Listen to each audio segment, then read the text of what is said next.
Guys, what's up? It's Eris. So, today, gumawa ako ng bagong series. Gumawa ako ng bagong video sa summer series natin, Summer with Eris, which is this makeup look. This is a glowy makeup look. Everyday summer glowy makeup look.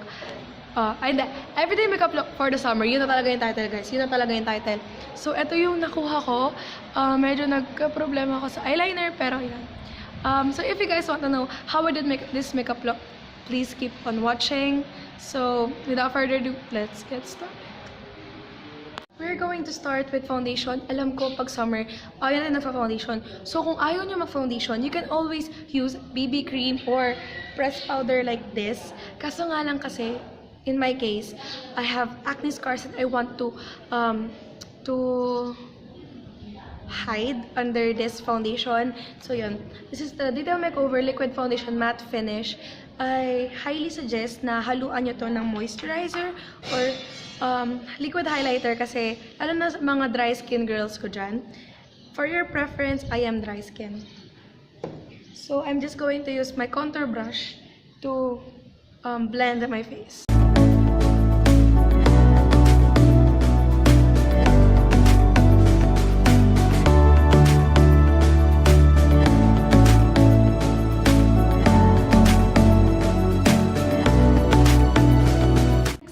I'm not gonna conceal my under eyes because why? Hindi ako masyadong maka-under eye. Pero if you want to conceal your under eye, go ahead. I suggest na gumamit kayo na medyo lightweight na pang concealer. Kasi una-una, mainit sa Philippines. Ayaw natin na mabigat sa mukha. Lalo na pag summer, nagpapawis tayo.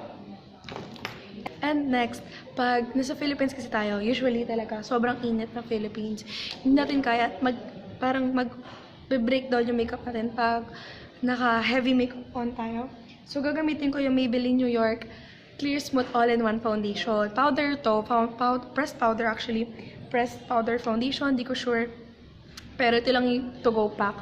And hindi ako mag-set ng buong face. Mag-set lang ako sa mga lugar na nagkikrease sa akin, which is my under eyes and laugh line.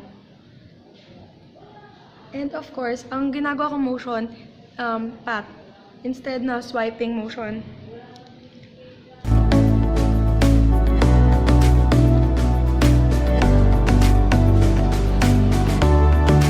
So, I just set my whole face. Now, magkikilay na tayo. Well, I usually do my face first, pero for today, magkikilay muna tayo.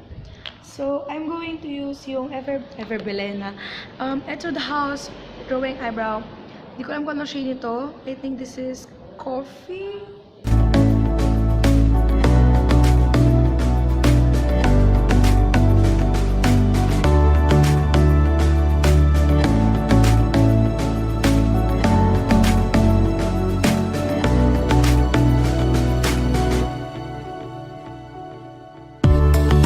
So, I'm done with my eyebrows. Ngayon, sa mukha na tayo. I'm just gonna put on, to be honest, yung gagawin natin today, it's just from eyes to face. Nasa iisang palette lang siya. And I highly recommend this palette. Pero ang problema, parang, hindi ko na siya nakikita sa market. This is the Bobbie Cosmetics Insta Runway Ready Contour Kit. I'm going to use this shade to bronze my face. Gagamitin ko yung powder brush ko at we're just gonna bronze our face. So, pag nagba-bronze kasi tayo, hindi naman necessarily doon tayo sa contour area, pero doon, parang along doon. Tapos, ang ginagawa ko, ginaganto ko yung brush. Parang paikot. Parang hindi lang. Bronzer kasi to, hindi siya parang contour na paganon.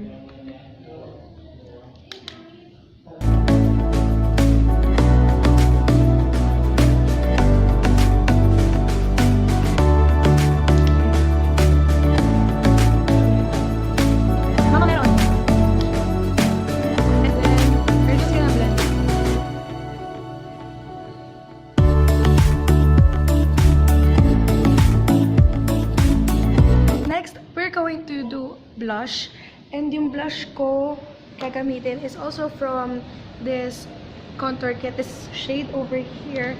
And gagamitin ko kasi siya dito sa apples ng cheeks. Tapos magpa-pass through tayo sa ilong. Pero hindi masyado sa ilong.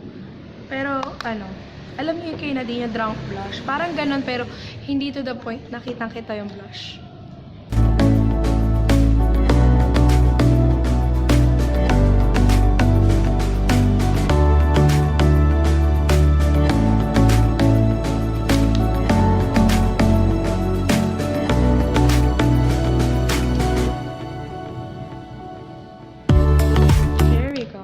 So, parang subtle tint. Parang ka lang nag-blush. Tapos, para ka lang galing sa beach. Para ka lang bagong swimming. Mag-highlight tayo. Of course, galing din sa palette kanina yung itong shade na to. Isa lang yung highlight nito. And it's super, super pigmented. Glowing. Glowing to the gods. So, we're going to use this brush. And kuha lang tayo ng konti. Guys, please top off the excess kung gagamitin mo itong palette ito kasi sobrang highlight nito. And dito lang tayo sa natural highlight natin. Sabi sa inyo, diba? Top of the excess. May glowing look ito pero hindi mas tayo mag-glowing.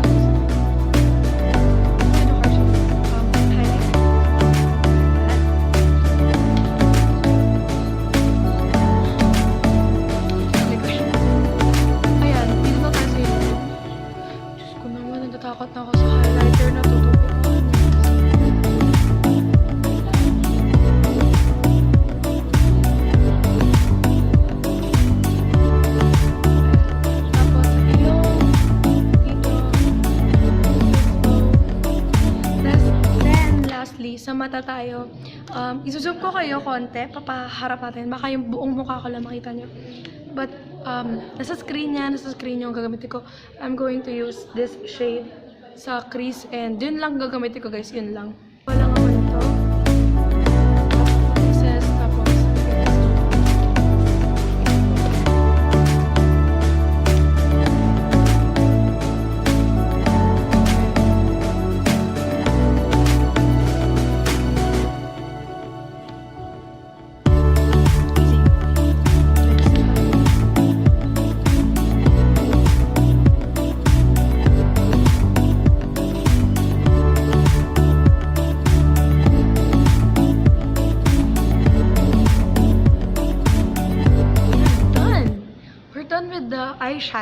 Eyeshadow. Nasa preference yun na yan kung gusto niyo mag-wing eyeliner or not. This is everyday makeup look naman kasi hindi naman to no makeup look. So mag-wing eyeliner tayo. Ito from Miniso to, hindi ko alam kung saan galing. Basta from Miniso siya. Pasok ka dun. So sana may pa. Eyeliner lang.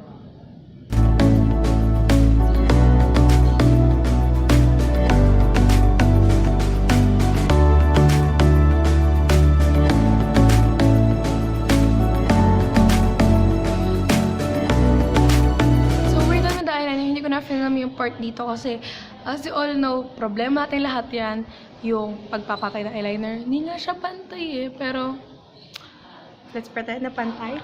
So lastly, hindi pala lastly, magmamaskara muna tayo. Gagamitin ko tong Max Factor Velvet Volume Mascara for the upper lashes and the lower lashes.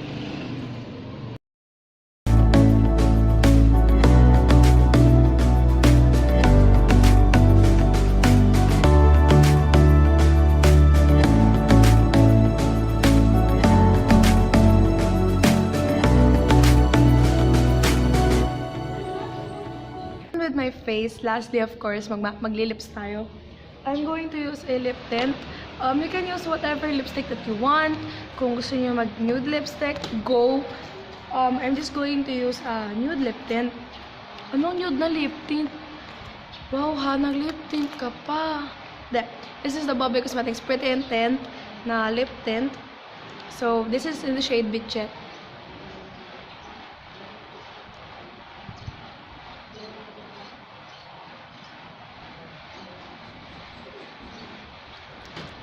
Hope you guys like this video. Give it a big thumbs up if you did. Don't forget to subscribe down below. All of the things I used for this makeup look is in the description box down below.